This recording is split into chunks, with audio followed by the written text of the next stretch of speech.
All right, hello. Today I will be completing the SAS Viya 5, I believe, assignment. Let me just double check that. Yep, SAS Viya 5. And to do that, I will be going through the practice on pages 3-27 of the basic course notes and pages 3-30, which are exploring data part 1 and exploring data part 2. So first, we're going to start with part 1 here. We have the VIA 1 Practice 3.2a open, which we got to via exploring and visualizing data, going into the basic folder, and clicking through the class and practice folder until we got to the grouping with all of these different practice files. So for exploring data part 1, first, what we're going to want to do is create an automatic chart using annual salary and frequency percent. To do that, we're going to go over to data here, looking for annual salary, click on that, then control click frequency percent and drag them over to auto chart here. And here we have a graph that pops up showing annual salary on the x-axis and frequency percent on the y. What we're going to want to do next is modify a few options for this chart, specifically the name, the bin range, selecting a fixed bin count, and then updating that bin count. To do this, we're going to go to options on the right-hand side here. And here we have the name. So we're going to change it from histogram annual salary 1 to distribution of salary. All right. And then next, it wants us to alter the bin range. So we can go ahead and scroll down to bin range here. It's currently set to system determined values. We're going to change it to measure values. We want to select a fixed bin count, and we want that to be 4. So as you can see, that drops down our bin count from 14 to 4 easily viewable graphs here, easily viewable bars, I should say. Now, we're going to want to maximize this histogram to view some more in-depth data points. So click that little guy up there. And now that we have this table down here with the upper and lower bounds of salary and the frequency percent attached to that, we are going to answer the question, into which range do the majority of salaries fall? Well, we can go ahead and click this. We see that 77.59% of all salaries fall within the upper and lower limits of $25,815 and $30,795. Next, we're going to add a bar chart to the right of this automatic chart and assign the category of job title, the measure of annual salary, and the group of department. We're going to minimize out of this. We're going to shrink that guy down over there. Find a bar chart here in the Objects tab. Go ahead and pull it over and assign the data of job title to category. We don't want number of employees. What we want is annual salary here, and then we're going to group it by department. There it is. And while you can look at it like this, I prefer to look at it vertically, so I can go to the options toolbar here and change the way I view it. So now that we have this bar chart, we have 2 questions that need to be answered. First is, in which department are the majority of our sale costs spent and for which job title? So you can tell that it's sales from here, but I'm going to go ahead and maximize this graph to get the table at the bottom. I enjoy looking at that. And we're looking for the department, which the majority of sales are spent. So we can see here, we have it already in ascending to descending order, and it's all sales. Specifically, the most annual salaries are within sales rep 1. Now, what could be some reasons salary costs are so much higher for this group in this position? Well, it could be much higher in sales because, 1, there's probably way more employees in the sales department compared to purchasing because, that's how you make your money as a company.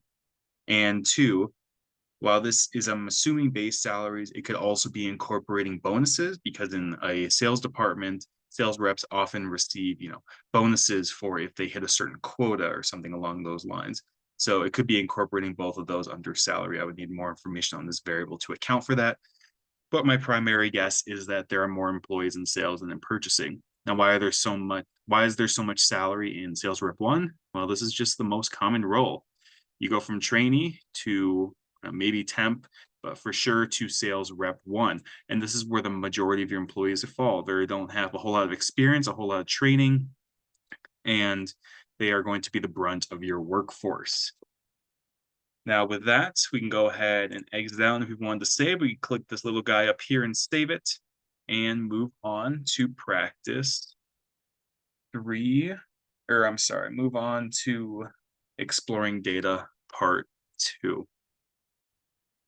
All right, for exploring data part two, we're going to look at demo 3.2b, which is also in that basics folder. And this one comes with two predetermined tabs here. Page one has a little histogram and a bar chart by the looks of it with groupings. And page two here has a box plot. So first, what we're going to want to do is we're going to want to create a box plot of our own. So we're going to go ahead and move this guy over, if I can here. Here we go. So we'll go ahead and move him over, and then we're going to want to go over here to objects. So instead of moving this guy over, we're actually going to do something different. So we're going to drag him back to full screen mode, over to objects. We're going to find box plot here, and we're going to put it right here on the left-hand side. We're going to want to go over to roles here. And for the category of this box plot, we're going to go to add, and we want to put order type. And then for measures, we're going to go over to add and then find profit. And here we have a small little box chart. We want to see more of it though. So let's go ahead and open it up a little bit. And here we are, we have profit by order type. So we can see here that we have catalog sales, internet sale, and retail sale. And they all have differing confidence intervals. Next, we're going to want to go over here to options and do a little altering to this box chart. So first, we're going to want to change the name to profit by order type. There we go. Then in the box plot group for outliers, we want to select ignore outliers. For that, we're going to go ahead and scroll through until we find it right here. And we want to ignore the outliers. We can see that updated the graph right there. Next, we want to select the checkbox for averages, which is right down here. Now we have averages within that box plot.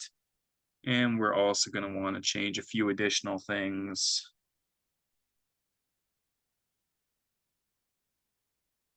Such as making sure we have the correct direction. As we can see here, we have it at the horizontal way. We're going to keep it vertically, but that is one way to go ahead and change the orientation of this graph. Now that we've finished editing it in the options, go ahead and close that out. We're going to want to maximize this view, get a more in-depth look at our box chart as well as the table for the different order types and sales. And as we can see here, we have the order type, we have minimum, we have quartiles, averages, mediums, third quartiles, maximums, all that sort of thing. And if we go ahead and, for example, look at average profit per order count, we can see that catalog sale has a slightly larger average profit than internet sale, whereas retail sale has the lowest average profit. So they're all relatively equal, and we can see that also with the box plot up here. Catalog sale has a slightly larger confidence interval by the looks of it, ever so slightly, but their averages are these little black dots, and they are pretty equal overall. Next, we're going to examine profit by continent by maximizing this. And if we're looking at average again, we can go ahead and see that Oceania has the largest average profit out of these 5 continents, whereas Africa has the lowest, being actually, it looks like a negative 17%.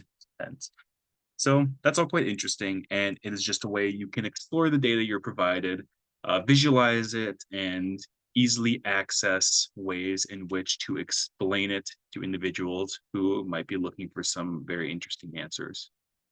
But that's all we have for Stats by